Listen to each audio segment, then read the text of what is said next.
Moving forward, see today agenda will be I'll be revising the last week two classes in a just high level and in depth of ABCD.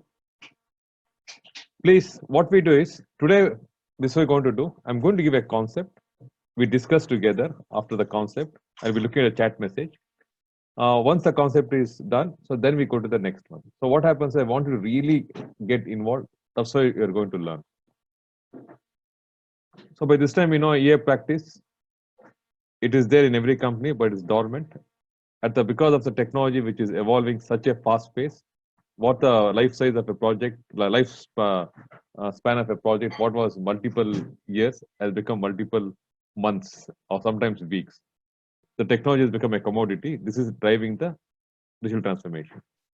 So again, EA practice is there not only to just give the capability for the customer to access the information anywhere, even the staff must be able to have that kind of a capability to be able to support the customers anywhere from anywhere, any place. The main driver for this is COVID. Okay. Please remember people, process, technology. This people will be discussing a lot today. Process partially and technology, just I'm going to touch the surface. Just have a read of this one again, because the whole today class will be discussing only based on this concept. Just take a minute and just read this one, please. This case study.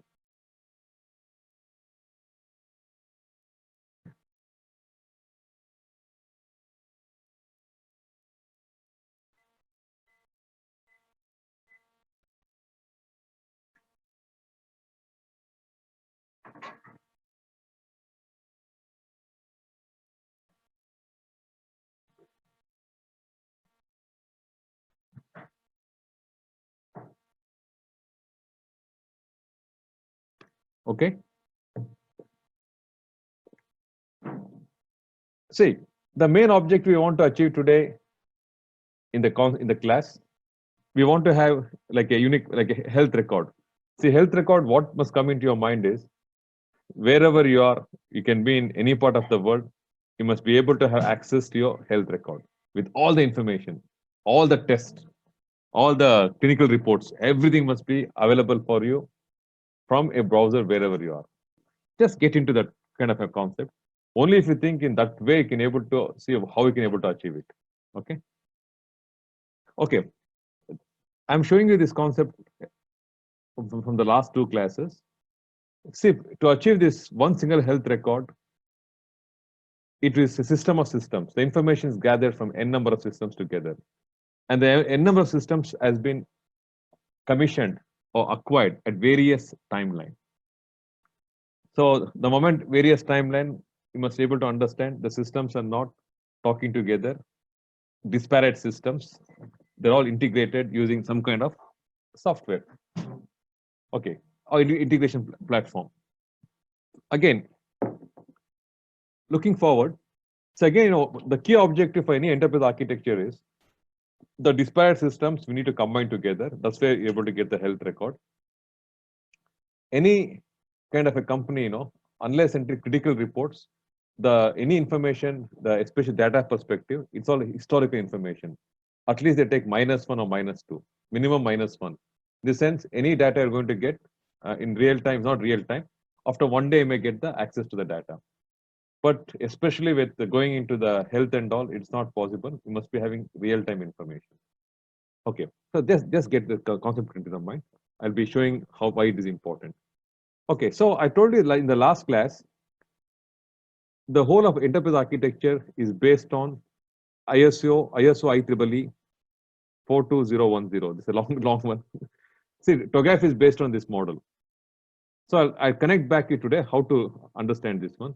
So you can see if I showed you this one in the first class, might be I got half the audience today what I'm seeing you today here. So why I'm giving this information? System of system. This is what you're seeing here. The system of interest is nothing but system of system, because of the system is built to address the needs of n number of key stakeholders in an organization or different departments. So the stakeholders have got some concerns, means to give a better health service or to have doctors to be able to manage the patients, doctors be able to look at the patient's records in real time. They have various concerns. So based on the concerns, what we do is look at this point. We got a viewpoint. The viewpoint means when I got a stakeholder, there can be a number of stakeholders. I just want you to get involved now. In a hospital, in a health industry, who are the key stakeholders?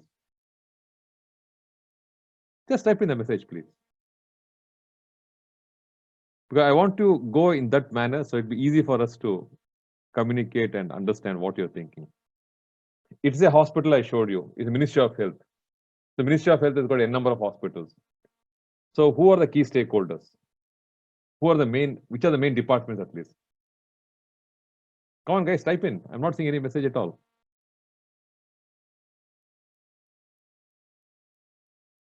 Doctors, very good. Doctors, nurses, that's very good. Registrar, yeah. That's really good. Go ahead. Patient, staff, yes. Okay, see now we start the conversation. See, each stakeholder, they have their own concern.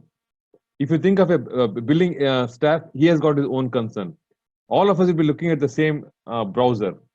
But the browser, depending on what you want to see only that what is required. So those health record is there. This health record, doctors will be looking from a different angle. Patient will be looking from a different angle. So what the angle you're going to look, that is called a viewpoint. So billing staff, they look at the same browser, they got a different viewpoint.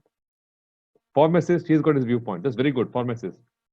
So the message here is view is the same. I got this health record view, there's only one single view. But the one single view is constructed or made or built based on n number of stakeholders which you are discussing now. Yes, it will be very interactive. You'll really get the information by the end of the class, just understanding viewpoints and view, you get 3 marks in the exam.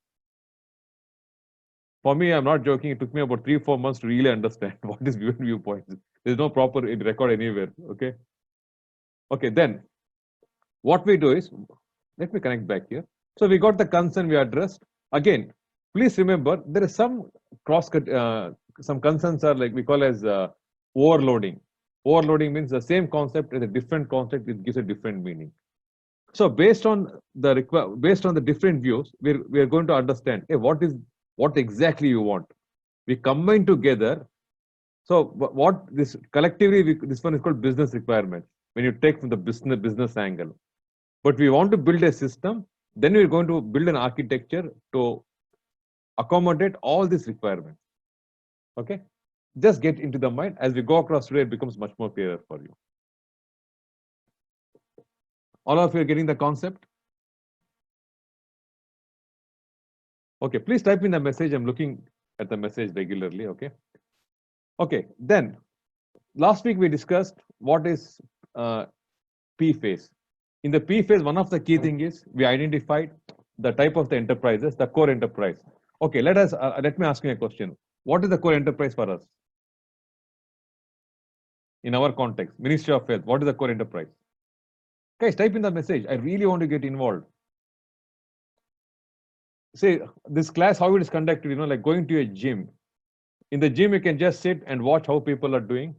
You can participate and you can build your muscles. So today what we're doing is I'm giving my concepts. So we'll build our brain muscles together. Okay, that's great. Patients and providers, that's good. Rob has gone to the content. That's really, I'm happy to hear this.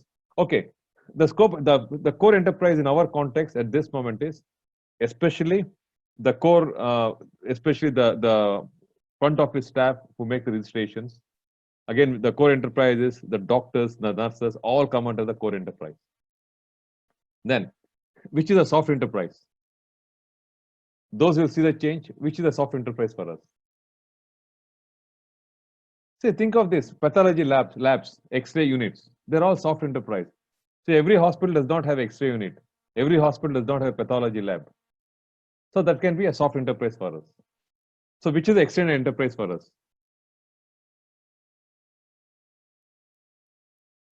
Extended. So sometimes, you'll be having a fertility clinic. So fertility clinic is not a main agenda of a hospital. That's just a good to have. Or some kind of cancer institution or some kind of research institution Or physiotherapy, that's very good. Physiotherapy. That's all extended enterprise. Or rehabilitation center, that's good. That's extended enterprise. Or which are the communities?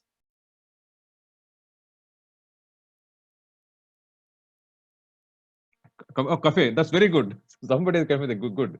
Cafe, Anil, I think. Okay, cafe, that's good. Which are the communities? See, communities can be like Red Cross or some aged care or some kind of voluntary organization or Salvation Army. They can all be communities involved to help us. What are the governance involved? Okay, governance, I pulled out one of my record. I show you what is the governance involved here. So you can see here, this actual project, what we did. Okay, can you see here? These are all the standards in which these are the governance, any company, international standards and compliance. Can you see here? You can see my screen now? No, Yes, you see my screen? no, we cannot. Oh, sorry. Cannot see my screen, is it? Okay. Stop share. I need to share everything then. Okay, no problem. Share all. Yeah. Can see my screen? Yep, better now. This is one of the project which was done. So what it is showing is what are the key standards need to be followed. So this is the one what I was discussing here. The governance involved. See, governance is not only now, especially now in the health industry, it's not Australia based. Australia has got a lot of other requirements. So Australia is because international standards. Okay. So now all you got through now. So let us understand little bit of. Okay, might be okay. The order of the sequence went off. Okay.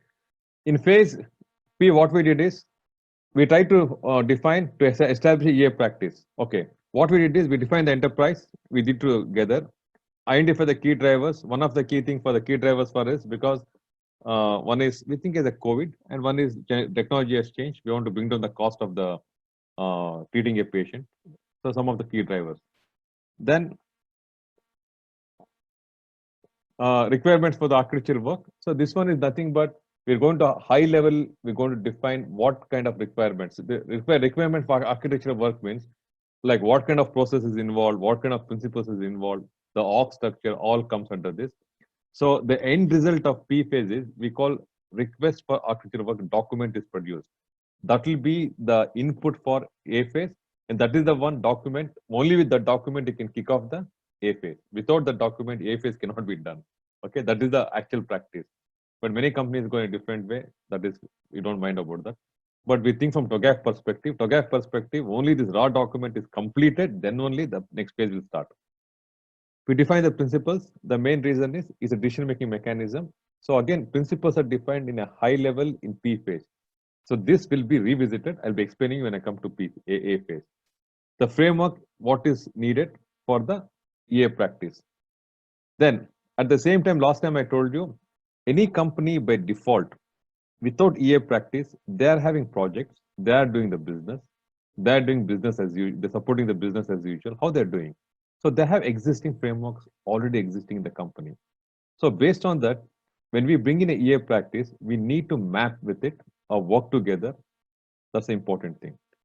And the key thing, one more, we must try to understand the maturity. Maturity means what is the current processes the company is having. So there'll be a reference point for any kind of maturity. For software, they call it CMMI. For health industry, they call as MRAM. MRAM is one of the maturity model to. So similarly, for enterprise architecture also, you have a maturity model.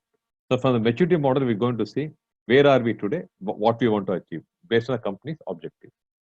So once that is done, so today what are we going to discuss? Today we'll be discussing architecture vision. So I given the message architecture vision. Why under the architecture vision we got business architecture. Business architecture drives the application architecture. Application architecture drives the technology architecture. Data cuts across all the phases, but data is identified separately. Okay, can you see this one? This person. The same person what you're seeing here on the right side. Can you imagine? So why I'm showing you this one is, guys, please, if somebody is put on weight, don't worry. I'm also got a lot of weight in me. So it's actual one. So this is from what is that? From UK. So this is what the company, as they expanded in the last 10, 20 years, this is how they've become. If the company want to be agile, they must be lean. Lean. Only with that they can be agile. You got the point, guys? So this is what we want to achieve. To achieve that, what we need to do? See, today one of my customer was asking me like they want to set up a practice and how to approach. I told them what is the objective. I told them if you want to set up a year practice, you want to put a strategy and all, please we can put in. But the only main objective is EA practice and all strategy. In the beginning, it brings a lot of chaos. Only later is going to bring happiness. So if this guy wants to build up a muscle like this, he's gone to a lot of pain, right? So then they told, okay. Then I told, unless until you got a key stakeholder involved in this, so don't even so get their blessings. Then we can able to have a next discussion. Okay. Next, see again, many companies start up data architecture. They never connect back to the architectural vision of a company. And many companies start application rationalization. They neither connect to the data nor to the business process. So a lot of companies, especially with the new kind of adapting to digital transformation, they take only one piece of it. See, this person wants to become here to here. He's just not building up the muscle of the hand or leg. The whole body, right from what he eats, what he does, how much time he sleeps, what food he consumes, everything must be monitored. Only with that he can able to achieve what it is here. So this is kind of stringent measures is required for a company to achieve the agility to cater to the need of the customer or the changing business model. Okay, now guys, all with me? Yep. Great. Okay, now what is the objective of phase A now? Let us discuss about phase A. Is aspirational. Please remember, it's an aspiration means is something good to have. It's not a must to have, because must to have there are a lot of other things involved. Okay. Then we're going to develop the aspiration vision of the what kind of capabilities. Okay, let me ask you a question. What is a capability from your angle? Just define capability. What do you think? Just type in a message, anyone. What is the definition of the capability? Yes, skill, that's good. That's one capability, yes. Number of staff, okay. See, this must get into the mind. See, capability means is an ability to do any kind of a thing. So when you talk of a capability of a human being, depending on your role, it can be skill, it can be your knowledge of the subject, or it can be of the experience. It can be that kind of a capability. So when we talk of a capability of an enterprise, first we think of the capability. What example? If I think of health industry, we just realize what is the capability of health industry to treat a patient. That's a capability. Then to able to bill a patient, that's a capability. To be able to procure the what I call the necessary pharmacy or equipment or patient related treatment stuff they need to. So that's a capability. So capability means is an ability to do some kind of a perform a task. That's all. How they do it is secondary. That we're not talking about it. So you're going to look at the aspirational vision and what the key capabilities, what they require.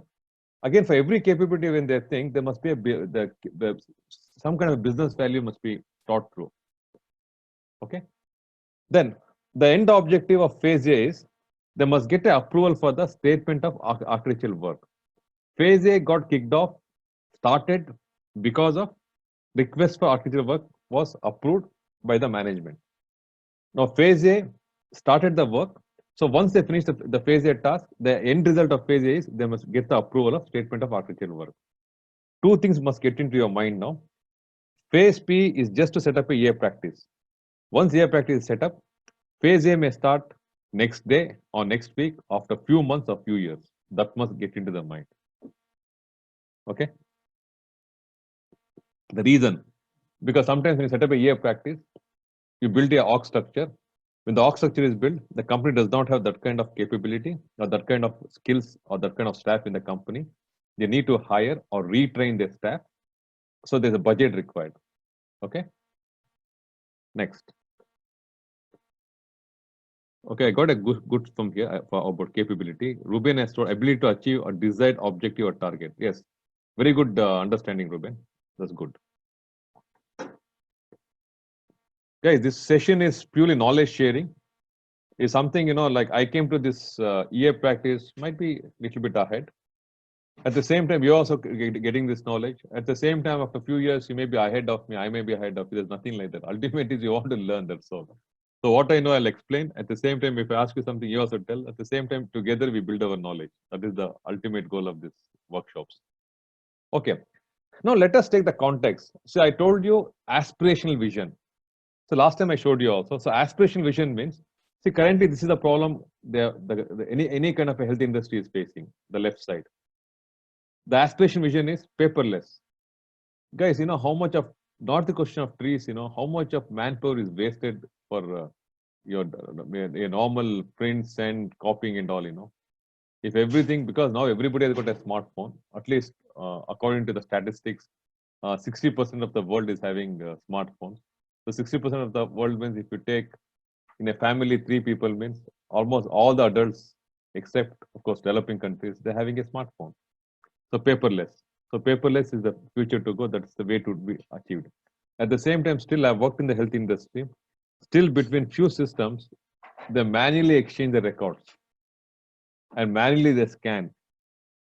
So because of this, the patient, appointment gets delayed because the records are not available. It's still happening in developed countries too. Then self-service mechanism. Then seamless workflow. See, workflow is a very important thing because if the workflow is not set, think of the COVID. The whole workflow, what the hospital was doing was completely changed. They stopped all the surgeries. Whatever not a major thing was all stopped straight away. So the workflow must be easy to set up. Smart card based integrated information. This all blah blah. These are the expected things. So on this aspect, let us go. What is the expectation now? So this aspirational vision. So this aspiration vision now get into the mind. Is it possible to do within 1 month, 2 months, 6 months, or 1 year, 2 years? No.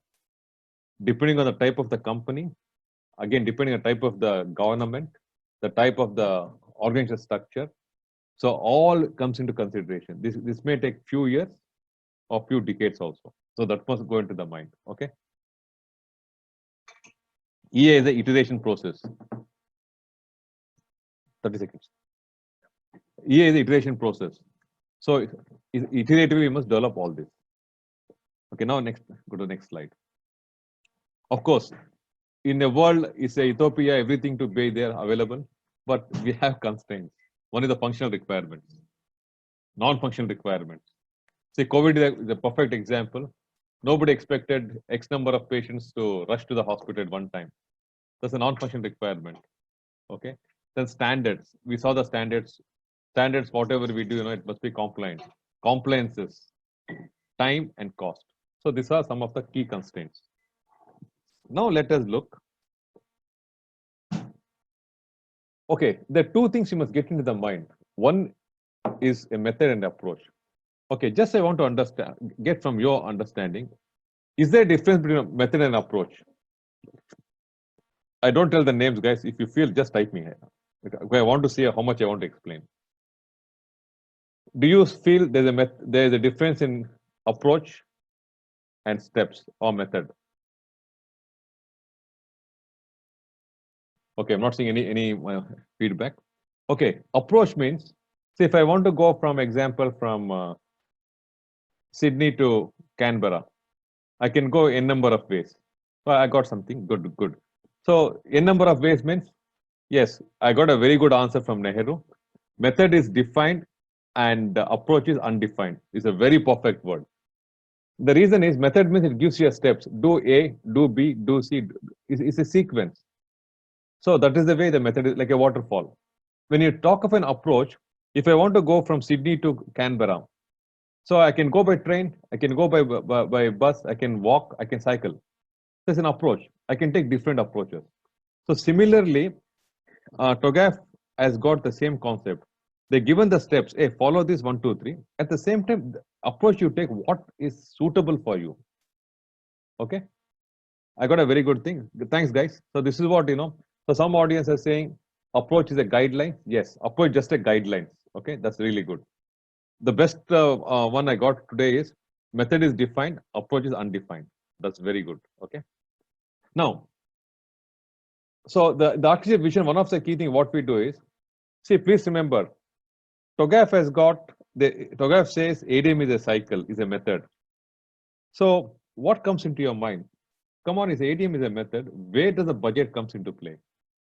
Yes, we have a budget to set up a EA practice, that is the P phase. Then we have a budget in the A phase. A phase is the one which literally talks about what is the budget required. First, to identify the scope.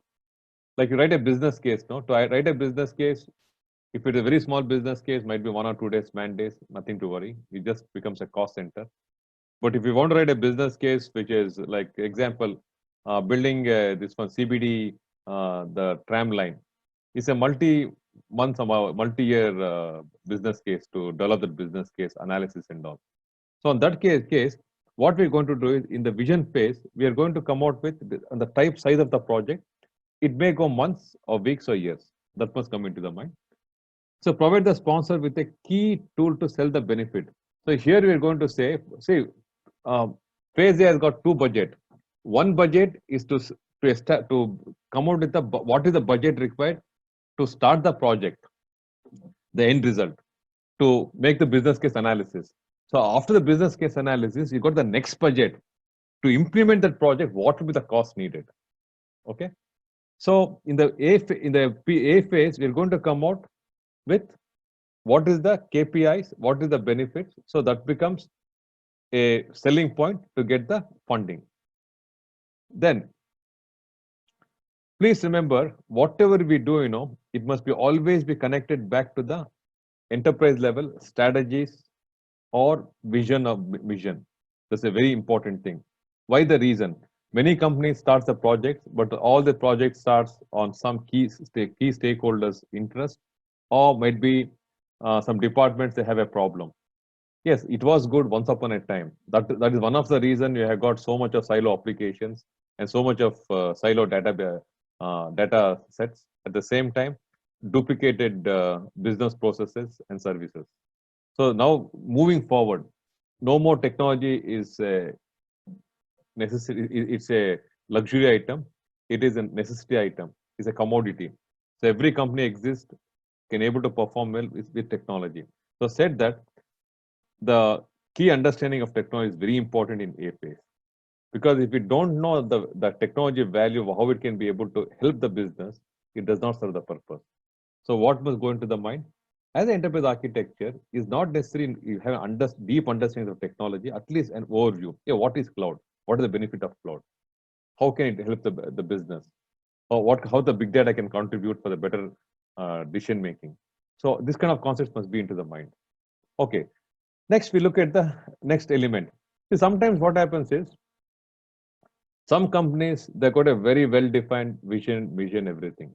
Okay, before I go, please, audience, in your company, have you come across in your company vision, goals? Have you seen?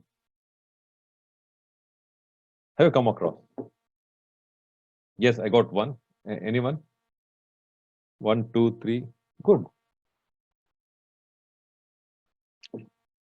That's great. Because many times when I speak to audience, rarely come across purpose statement of a company. That's good. That's really great. Okay, I got more audience and I'll not go in depth of it. So many companies don't have well defined. Even if it is defined, it is very outdated. So what in phase A we're going to do is, first of all, we're going to look, is it really relevant? If it's not relevant, then we need to update that. If it is relevant, we connect back and we're going to see that how that vision or mission will be realized with our architecture vision, how it's able to realize the company's strategies. Okay, it gives like the company has got a vision, how we're going to bridge that gap with the new vision. Okay, that's good. Now let us look at what are the steps we need to take. See, again, TOGAF is just a descriptive model. So these are the steps they are given. Is not mandate you must follow exactly, but this ideally following this, the success rate is high.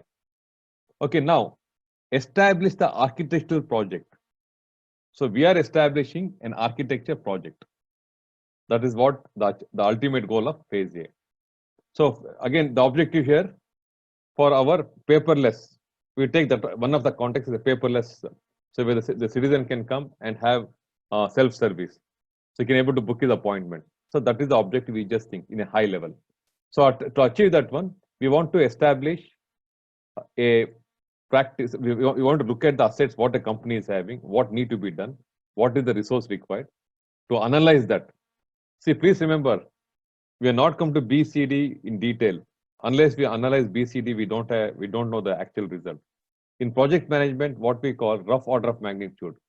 When we make the high level estimate, we got some high level budget. So similarly, we're going to establish a project on that basis to identify what is the budget required. Okay. Then we're going to identify the stakeholders, concerns, and business requirements. In the next slide, I explain a little bit more. So what we're going to do is, see, if a Ministry of Health, if you think of any country, you think of one example like Vietnam. Vietnam is a 90 million population. So Ministry of Health means it will be having at least few thousand employees, right? At least there'll be few directors, few key stakeholders. So again, it's not possible to go and identify each and every stakeholder. So please remember, identify the key stakeholders and their concerns. So immediately it must get into the mind, all C-level and above. Okay, super minister level. This is what we'll be looking at. And look at their concern and what is the business requirement from their perspective. So at this level, we don't talk about technology at all, very high level. Then confirm and elaborate the business goals. So one of the key thing, what happens, when you talk to the high level executives, we call it elevator pitch. Like few seconds, you must able to analyze, understand them, and communicate back to them. So when whatever their concerns is their goals, we need to able to elaborate further down to see what is the value, what are the drivers. Then we must see the capabilities. So by this time, what is capabilities. Nothing but what the Ministry of Health want to offer, what are the current capabilities they're having, and what is the expected capability. Then assess the readiness for the business transformation.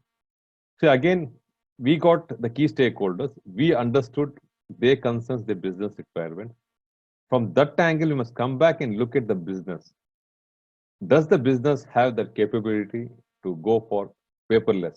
What kind of skills they need? What kind of process they need to follow? What kind of systems they need?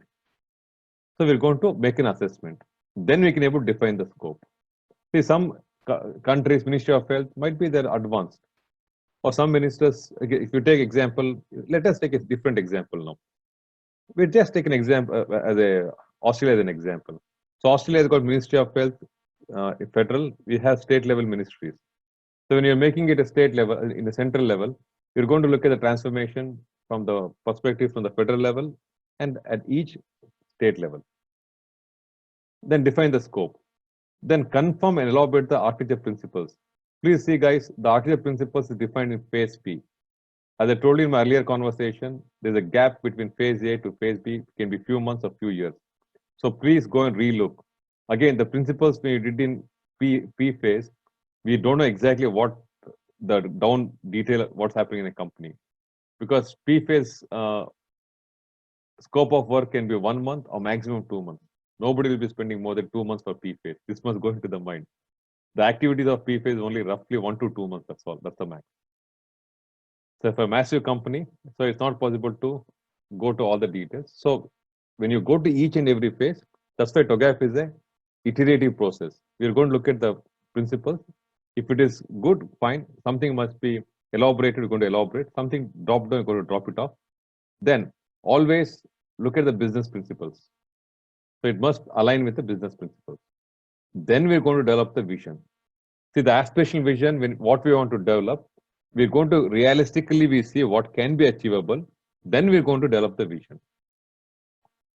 You got the point? Again, the approach we discussed in the last slide. So there are various approaches to develop the vision. Then we define the target architecture value proposition. So what is the value the business is able to get? Then what is the KPIs? Why we have got the KPIs? The very important thing, because without KPIs, it is not possible to measure. So everything is a matrix. You're putting your money into the bank, you must be able to see you're going to lose or gain. Same thing. Then anything has a risk. So you're going to look at the business transformation risk and the mitigation activities. So one of the key thing of TOGAF, what TOGAF says is TOGAF does not touch the project management at all. So anyone coming from project management will be understanding. PMI has got to extensively discuss about risk. So generally, what project management TOGAF says is, whatever the project management style you're adapting, solve the risk from that angle. You just identify what is the risk, and it gives the mitigation and what is the residual risk. It has got only 2 risks. That's all. It does not go in depth of it. Then develop the statement of architectural work and get approved. If you don't get approved, it's of no use. Okay, is there a sample list of principles available? Oh, I got, Mike is asking a sample list of principles. Open Group is having, I can show you that one straight away after at the tea break. At the same time, I have got some principles. At the same time, I have published a paper on principles. I can show you that link. After the break, I bring that one, okay? Guys, any questions, please send me. I'll be looking at the chat and I try to address that one. So all of you are okay till phase A? Okay, let me finish this one. So I told you identify the key stakeholders concerned, right? Now you get the concept here. So this case, key stakeholders we're going to identify. We're going to look at the vision components and requirements. Please identify the vision components means something like a milestones. So at a milestones, you can able to see how to check, are we aligning in the same path or are we misaligning? Then it is able to identify the boundaries. So because based on the stakeholders, we can able to see what kind of budget they're having, what kind of influence they're having. So as I told you earlier, EA brings in a lot of chaos in the beginning. So definitely the stakeholders must be very strong and very powerful to support you, to take all the blaming and hurdles which comes across. Always imagine the CBD, what happened when they did the tram, when they put in the tram. It was almost close for 1.5 years. Similarly, it happens. Of course, enterprise we cannot stop, but that is the way it's going to operate. Then stakeholders, concerns, issues, and cultural factors. So always when you think of EA just doing for a small company, it does not give you a value. When you think of a mega company, like a Ministry of Health spread across 5 different territories, yes, then you can think of the various issues, cultures, all comes into play. Okay. So again, just to highlight, business requirement is nothing but a consolidated view of the stakeholders' expectation. When we build an architecture, is nothing but to address all these requirements. So you only get one view, but the view is hidden behind all the other people's expectation. Okay, so before I go, how many of you heard about value chain and value stream?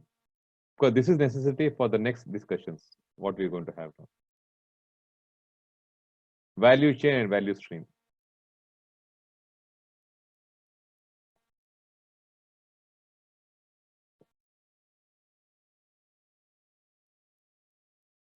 Guys, have heard, okay, good. Please type me, just type me yes or no, that's enough for me. Because the reason is, that's good. Okay, what I do is, I'll explain this concept now. After the tea break, again, we relate to our example. Okay, one of the key thing, this came from Michael Porter, is one of the greatest strategists in the world, still alive in his 80s. So what he told is, he brought the concept of value chain. So value chain means, I give an example of, you take a raw material. The raw material can be wheat, okay? The raw material applied some processes, it becomes a finished product. Let us take an example of the finished product as a bread. So some company takes the raw material, does some processing and gives back as a bread. So this one is called value chain. In the value chain, one of the key thing is we call as like inbound logistics means what is the process you're going to follow. Say example, inbound logistics means you're going to acquire the wheat. So acquiring the wheat, the n number of bread companies, some bread companies may get a very good deal, some may get a bad deal. Again, the quality. So all this comes into play. So this itself is this is a value chain from A to B. So the value chain when it goes, one is buying the product. So that is the inbound logistics, for an example. So what operations you do? What operations means the wheat is taken, it has gone into some process, you're going to churn it, then you're going to bake it, the bread comes out. So once the bread comes out, the bread need to be distributed for different, because the mega factory, it must be distributed for various supermarkets. Then you must be having a marketing and sales, doing some promos, doing some activities. So that is one stream. Then the service, if something goes wrong, something goes good, again to collect the money, all the other aspects comes into play. So each one has got is one vertical. See, though you have a relationship between the logistics and the services, but they work independently. So this independently of how they work is called value stream. So the inbound logistics can be streamlined without operations. Without operations means without how the what is that? How the wheat is made into a flour, how it is baked. Without that, this can work independently. So value chain is nothing but it constitutes of n number of value streams. This is a stream. Each vertical is a stream, and together they make a value chain. So what it's trying to say is chain, the weakest link can break. So similarly, if anything becomes weak, it can break. Enterprise architecture is the same concept. Okay, then this the bottom one, what we call is the core. See, for a bread manufacturer, this is the core for him to manufacture. To support this one is the procurement. There can be some process. They may be using some kind of a technology. They have some kind of human resources to manage all this information. Firm infrastructure can be physical assets, the factory, all comes under this umbrella. So whoever got these processes well defined, the margin will go up. Okay, just have this into the mind. When we come back, we discuss from the health point of view.